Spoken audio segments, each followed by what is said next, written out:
Through the years, I have used several 60-watt video lights, and I must say that this Anglerfish SL1-60BNA might be a near perfect video light when it comes to that 60-watt range.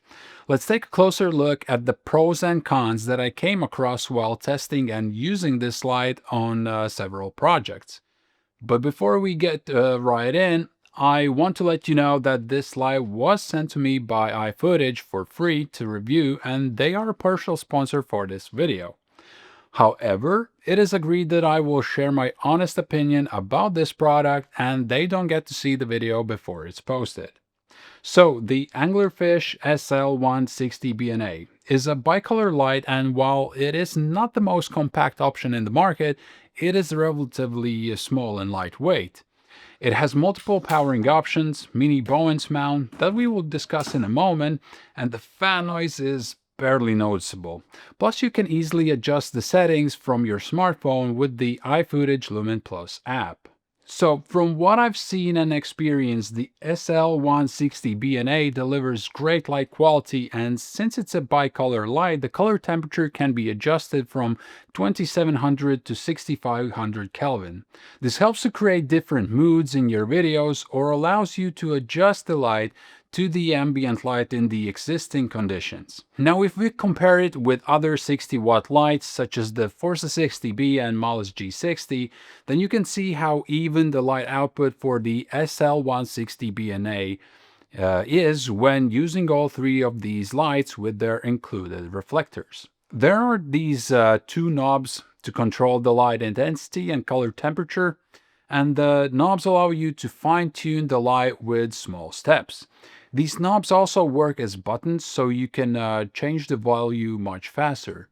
And by pressing and holding the button on the right, you can enter the menu to change settings and lighting effects. To be fair, navigating the settings with these buttons didn't seem easy at first. I mean, there's nothing wrong with it. It was just a matter of getting used to, and it seems that different light manufacturers have different approaches. In the meantime, I tried the Lumen Plus app and I found it very convenient. You can use the Lumen Plus app to control multiple anglerfish lights and control them even at once. But in this case, I will show you an overview of how I used it with the SL1-60BNA. Once I connected the app with the light fixture for the first time, it allowed me to install the latest firmware update for the SL1-60BNA. It took a moment, so make sure not to do it on set. But it is cool that you can easily update the light fixture wirelessly and don't need a computer or flash drives to do so. When using the app, you can access to full control over the light. Adjust brightness, color temperature, turn the light on and off, choose light presets, adjust the dimming curve, which is pretty cool, and even pick and adjust different lighting effects. Yes, like most lights, the Anglerfish SL1-60BNA has different types of lighting effects that helps to create various atmospheres. The effects like lighting, paparazzi, fireworks, pulsing, faulty bulb, and others. There are 10 different effects in total, for which you can change the settings and adjust them to your creative needs. You can also pick and change the settings for the effects using the light fixtures menu, but it is much easier to do it when using the app. Tap on the effect you want to use and adjust the sliders. You can also tap the like button for this video if you find this video helpful. Much appreciated. Now, another practical nuance about this anglerfish light is that you can set it to studio mode in the menu. Usually once you unplug a light from the power source and then plug it back in, the light will stay off until you turn it on. But with the studio mode enabled, once you plug the light to the power source, the light automatically turns on with the settings that were previously used. And this could be handy if you plan to use even several lights for your home studio. When it comes to powering options, there are multiple ways you can power the SL1-60BNA. That's actually one of the awesome features this light has. You can power it using the USB Type-C. Sure, you would still need a 100-watt input to use the light's full potential, but at the same time, having the USB Type-C powering option makes this light more versatile. And you can also power it with chargers that have lower input. For example, this is a 65-watt charger and it works just fine. But there is a catch though. Once I go over the 60% of brightness, the light shuts down. So it is a thing to keep in mind if you plan using anything less than 100 watts to power the light, as it's actually recommended. But powering options like this just makes things easier, plus they take up less space than the usual power adapters. Speaking of which, the light comes with the DC power adapter, and a nice little touch for the adapter brick is this strap. So you can hang the adapter, for example, to the light stand and it wouldn't accidentally fall and unplug the power. Also, there is a hand grip for use with the V-mount battery, and that is sold separately. I don't have the V-mount battery grip for the Anglerfish SL1-60BNA at the moment, but I was curious if this light would work with a Nanlite NPF battery grip that I have for my Forza 60B. And it actually does work. However, there was a hard time trying to attach the grip to the Anglerfish SL1-60BNA. This could be because of some difference in the mounting hole right here. The design of this light seems to be well thought out. The mounting point can be tilted to the side, which makes it even more compact, for example, when taking it with you in a camera bag. So basically, it takes even less space than the Forza 60B. The material appears to be some kind of metal alloy.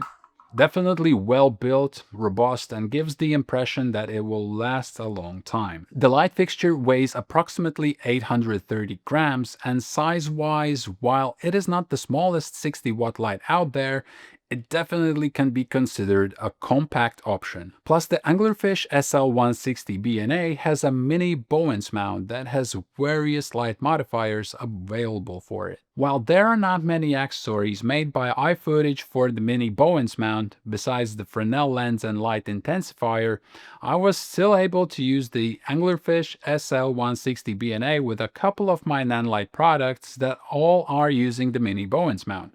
Projector mount, FL11 Fresnel lens, and a softbox. The only thing I noticed is when using the projector mount that it is slightly tilted to the side because of the difference of where these attachment points are. But the SL1-60BNA comes with a Bowens mount adapter, so you will be able to use all the light modifiers that have a Bowens mount, plus attach umbrellas right here. Also, the light comes with the light stand adapter screw. I know it is not much, but it can be really handy when you need to attach the light to, let's say, regular camera tripods, or for example, this mini tripod to place the light on a low angle. And as I mentioned before, there is a V-mount handheld grip that can be bought separately. If you want to check these things out, the links are in the description. A really special feature for the SL1-60BNA is the fan performance and how quiet this light can be. You can change the fan settings in the menu, and there are 3 modes to choose from: auto mode, quiet mode, and ultra quiet mode.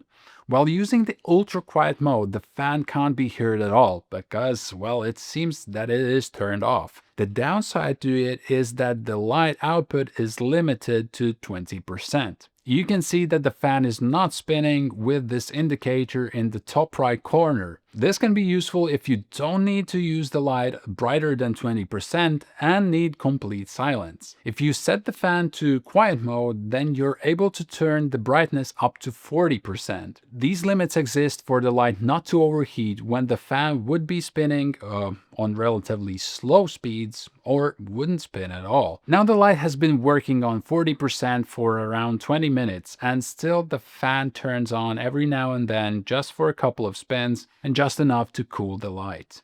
And you can barely hear it even when you put your ear close to the light fixture. But once the light is on auto mode, there are no brightness limits, and still the cooling system works only when it's needed. Meaning if the heat rises, the fan starts working, just enough to prevent overheating.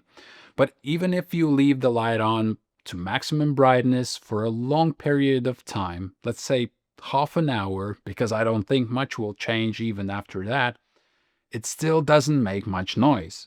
Check this out. This bit is done without any audio post-production, so you could get a better sense of how much noise the light actually makes. And here it is, working for like 2 hours straight on 100%. And that's it. It's like, that's all the noise you get. That's great. There are not many cons, at least that I have came across while using this light so far. One could be navigating the menu, as I mentioned earlier, but at the same time it is just based on my previous experience, getting used to, and that has been the case with other lights I have used in the past as well. However, there is one con related to the powering the light that I came across. If you use a USB Type-C charger that has less than 100 watts, for example 60 watts, then once you turn the brightness over the maximum power that the light receives, instead of stopping right there, the light turns off. And there is no indicator that would let you know how much power input is there. So if you don't know how much power the light is receiving from the USB power adapter or the cable itself, it is kind of a guessing game.